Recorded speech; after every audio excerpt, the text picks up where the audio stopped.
So I am feeling the after effects of spending about an hour and a half in a sweatbox.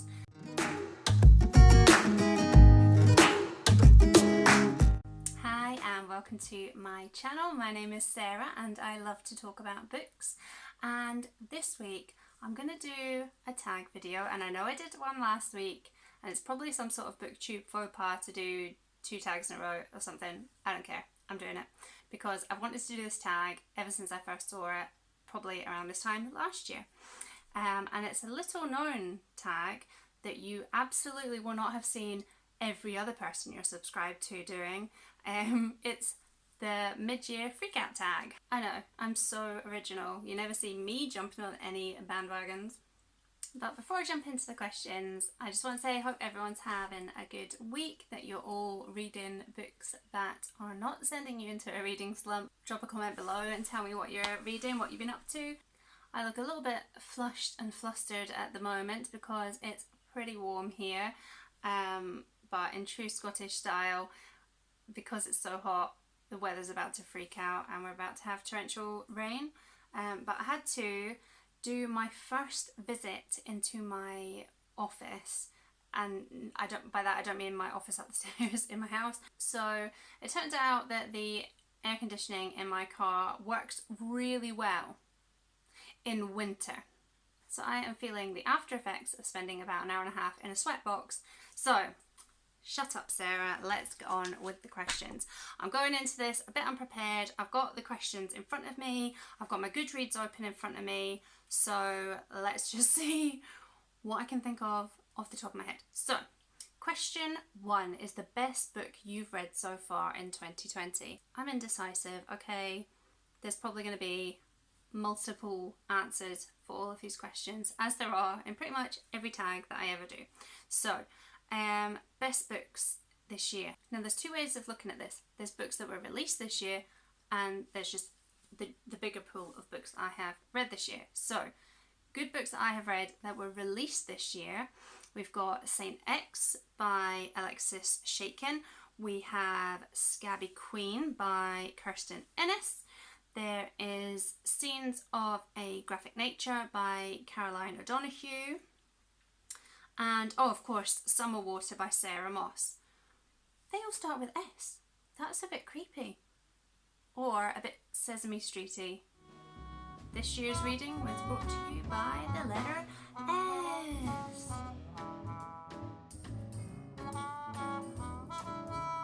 If we're just looking at books that are released whenever, I've really enjoyed The Night Circus by Erin Morgenstern. I've really liked Rebecca by Daphne du Maurier. I recently finished The Great Believers by Rebecca Makkai. That was great. And I'm currently reading Normal People, which, you know, my best bookish friend is going to hate me for when I tell him that I actually am really liking it. So there's a pile of books that I thought were tip top. Okay, so question number 2 is the best sequel you've read so far in 2020. Okay, so I don't really do series, so if I don't do series, there is not going to be any sequels. Let's think of another way I could answer this. I know, a second book I've read by an author. Okay, so we have Her Fearful Symmetry by Audrey Niffenegger, so that's the second one of her books that I've read. I don't know if we could count this, but The Way of All Flesh is by Ambrose Parry, and that is a writing duo between Christopher Brockmire and his wife, whose name I have totally forgotten. That's so unfeminist of me. But the only reason I remember Chris Brockmire's name is because I've read a book by him, so that's technically the second book I've read by him. I read Moranifesto by Caitlin Moran, and I think I've only read one other book by her, How to Be a Woman. Toni Morrison, The Bluest Eye, and I've only ever read Beloved by her before that. Oh, and with their Backs to the World, Portraits from Serbia by Osne Sierstad, and she wrote The Bookseller of Kabul, which I've also read. So out of all of those, I think I have to go with The Bluest Eye by Toni Morrison. What a phenomenal writer she was. I can't even decide whether I liked The Bluest Eye better than Beloved. The Bluest Eye is an incredible look at how racism and the mass conception of beauty can be internalized into an inner hatred, and it's in a young girl. It's an upsetting read, but it's a really powerful, really important read. So I think for this made ups category that I've created, that will be my choice. Question number 3. A new release you haven't read yet but want to. Just spoiler for when I do my June wrap up, I'm sucking at my NetGalley TBR. So I was supposed to read The Sea Wife by Amity Gage this month. I don't think I'm going to get to it, considering we have less than a week left of the month. But I've been looking forward to that since probably around December. I heard about it on one of the Book Riot podcasts. I think it must have been All the Books. It sounds fascinating. I did a wee synopsis of it already in my TBR video, so I won't go over it again, but I really want to get to that. Number 4 is most anticipated release for the second half of the year. Because I don't read my way through the works of any one particular author, and I obviously don't read series and things like that, I don't really know if there's any that I'm anticipating, but I do have a few NetGalleys that I am quite excited about, and they do all come out in the next half of the year. So I have, let me just open my NetGalley. This is a really unflattering angle to be sitting at. You can really get the full impact of my lockdown roots. So I just got approved for Mayflies by Andrew O'Hagan. Sorry, my camera just freaked out on me because I had no storage left. So I don't even know if I've set this up the same way as when I was talking before, but what was I saying before I was rudely interrupted by technology is Andrew O'Hagan. So I read The Missing this year, which is great. It's kind of part memoir, part investigative journalism, where he talks about his childhood on the west coast of Scotland and how some disappearances of local, I think it's women and children, kind of cast a shadow over his childhood, but also piqued personal interest in the lives of missing people.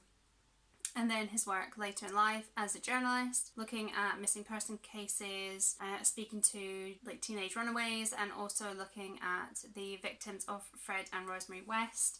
I've read some fiction by him as well. I think it's called Be Near Me, and so I've just been approved for a galley version of his new novel Mayflies, which I will read directly from the description because I haven't had a chance to even see what it's about, so we're experiencing this together. So it says, everyone has a Tully Dawson, the friend who defines your life. In the summer of 1986, in a small Scottish town, James and Tully ignite a brilliant friendship based on music, films and the rebel spirit. With school over and the locked world of their fathers before them, they rush towards the climax of their youth, a magical weekend in Manchester, the epicentre of everything that inspires them in working class Britain. There, against the greatest soundtrack ever recorded, a vow is made to go at life differently. 30 years on, half a life away, the phone rings. Tully has news. Oh, this just sounds really good. It's based in Scotland, and it sounds like there's a lot of music involved in it. Yeah, I'm well up for that. I've also been approved for the new John Boyne. I've just finished The Heart's Invisible Furies. I haven't really formulated my thoughts on that very much yet, but I absolutely adored it. I thought it was brilliant. I'm so glad I read it. Very different to The Boy in Striped Pyjamas. I didn't even realise that was the same author until about halfway through. And now I have a copy of The Traveller at the Gates of Wisdom, which is due out in July. Again, I haven't really read much about it, so I will share the blurb with you. It starts with a family which will mutate. For now it is a father, mother and 2 sons. One with his father's violence in his blood, one who lives in his mother's artistry. One leaves, one stays. They'll be joined by others whose deeds will change their fate. It is a beginning. Oh, it sounds like another kind of saga book, so I'm really down for that. And the final NetGalley that I am excited about is The Water Dancer by ta-nehisi Coates. I have heard, I don't know if it's this book, but I've heard the author's name mentioned a lot on particularly Book Riot podcasts. But the description of this book really caught me. Again, I'm reading it from the screen. Hiram Walker is born into bondage on a Virginia plantation, but he's also born gifted with a mysterious power that he won't discover until he's almost a man, when he risks everything for a chance to escape. One fateful decision will carry him away from his makeshift plantation family, his adopted mother Thena, a woman of few words and many secrets, and his beloved angry Sophia, and into the covert heart of the underground war on slavery. This sounds really, really fantastic. So yeah, my NetGalleys are looking incredible. Question number 5 is about your biggest disappointment. And actually, I've been really lucky this year. I haven't really read many crap books, but just looking at like my lowest ratings on Goodreads. So She by H.C. Warner was not good, but I kind of suspected that going in, so I can't really say that was a disappointment. Daughters of the Lake by Wendy Webb, I was not particularly impressed by, but I've talked about that recently, so I won't labour the point. How about this Heartburn by Nora Ephron? I'm quite interested in reading books about the divorce experience, and this book is on pretty much all of the recommendation lists that I come across, and I think probably that the disappointment lies more with me rather than the book. I was expecting something a bit more emotional, a bit more raw, human, whatever you want to say, and it's actually quite a cold book, and I didn't get a lot from it, so for me that was disappointing. I guess another disappointment for me was Topics of Conversation by Miranda Popke. It's kind of a woman's passage through her life told in conversations she has with other people, usually other women, and usually about men, and it raises some really insightful points, and I just really struggled with it. I thought the main character was quite cold. I really questioned a lot of her life choices. Usually that wouldn't necessarily put me off a book, but I think combined with her attitude and the really weak excuses she had for a lot of those shitty choices just made me switch off. And I know a lot of people either really loved or hated this book, and I kind of straddled the fence on it because I liked what the book was saying, but I didn't really appreciate the delivery method. Question number 6 is the biggest surprise, and probably for me this is a book that just kind of came out of nowhere for me. I do the Reading Women challenge from the Reading Women podcast, funnily enough, and usually in their reading challenges a couple of the prompts will be to read a book by specific authors, and one of those authors this year was Isabel Allende. I think that's how you pronounce it. I had literally never heard of her before. I'd never heard of any of her books, but I went with The House of the Spirits and completely adored it. This is a family saga set in Chile, and it looks at kind of the power struggles within that country within the 20th century, but through the generations of one particular family. It looks at the class divides and the prejudices within that society, but how that plays out within a family where people may have opposing views, or who may fall in love or have allegiances to people who live across those divides. There's a lot of sadness and violence in this story. At times it can be quite a tough read, but it's really engaging. It's really a story of endurance and change, and it has touches of magical realism woven through it, which is something I really enjoy, particularly when it's kind of a lighter touch like this. It's more of an accent than the driving force behind the story. I just thought the writing was beautiful. I really loved everything about this. An absolute treat and a total surprise. Question number 7 is your favourite new author, and this can either be new to you or a completely new author because you've read their debut work. And most of the books I've read this year have been new to me authors, and there have been a few debuts in there. I think probably Daphne du Maurier stands out. Alexis Schaitken as well. I really enjoyed Saint X.